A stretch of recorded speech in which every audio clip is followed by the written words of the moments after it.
everyone, it's Shari Carroll for SimonsStamp.com with the color coordinates for you, and I'm titling this one Serenity.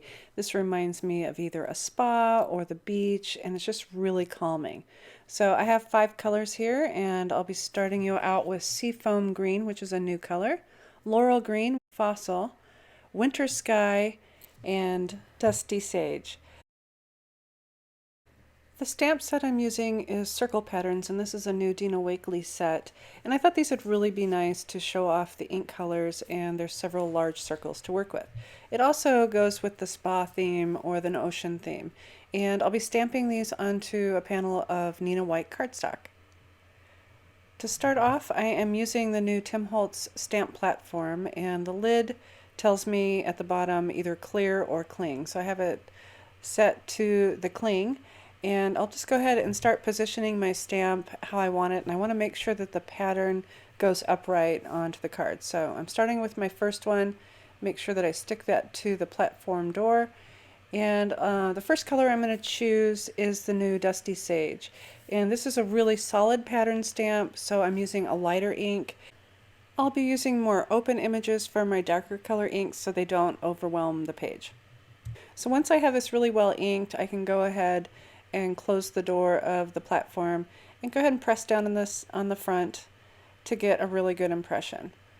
And I can open that up, and now I have my stamp image. And remember, these inks will soak into the paper, so they'll soften as time goes. So the next color I'm using is the new Seafoam, and this is a little bit darker, so my image is a little more open. So I'm going to go ahead and stamp this right down onto that cardstock, again pressing down with my fingers. And once I open that up, I have a really great image. As I overstamp onto the platform, I'll be using a paper towel to clean up any of the excess ink from the sides of the paper. Another new color that I'm using is the Winter Sky, and this is a really pretty blue, very soft, very light. And this is a polka dot pattern that is a little more solid, so it can handle that really light color. And it really goes well with these other colors. And one of the things I really like about this combination is it's gender neutral. Even though we're using blues and greens, it's neither masculine nor feminine. So the next color that I'm using is the Laurel Green, and this is a really nice dark color, but it still has a muted tone to it. It's a little bit darker than the Seafoam, so it really complements it really well. So go ahead and press this down and get my great impression. And once I lift that up, you can see how this combination is starting to come around. I always like to add a neutral in, and one of my favorites is Fossil. It's just a really nice pale beige. And so this one's kind of a crosshatch or a mesh type image. So I'm going to go ahead and put this towards the bottom. And this will tie in the flowers that I'm going to add later. So now I have my 5 colors. I'll go back in and start filling in the edges of my card panel. And once you have everything stamped out, you can go ahead and trim that down to put it onto your card. So I have mounted my panel onto a top folding card, and I've also added in some white flowers. I'm trying to get my camera to focus here. And I've stacked those up 3 times.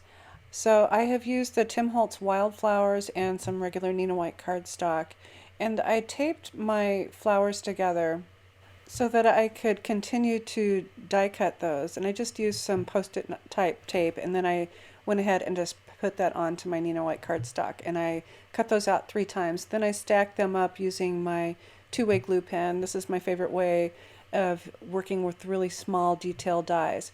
And then I mounted that to the card. I thought I was done with my card at that point, but I realized that you really couldn't see the flowers, and it was really hard to pick them out with the colorful background. So I decided to cut a layer of the flowers with Desert Storm cardstock, which goes really well with the Fossil ink. And here I'm just adding that 1 layer of Desert Storm right to the top of those white flowers. Here's a look at my finished card up close. It really is nice with the dimension of the flowers sitting over top that really nice Serenity background. These would be really great to make in batches. You could add a birthday message or thinking of you or thank you for your cards. So I hope you've enjoyed this color combination of really nice muted colors. It's so very calming and relaxing. I hope you have a great day, and thanks so much for watching.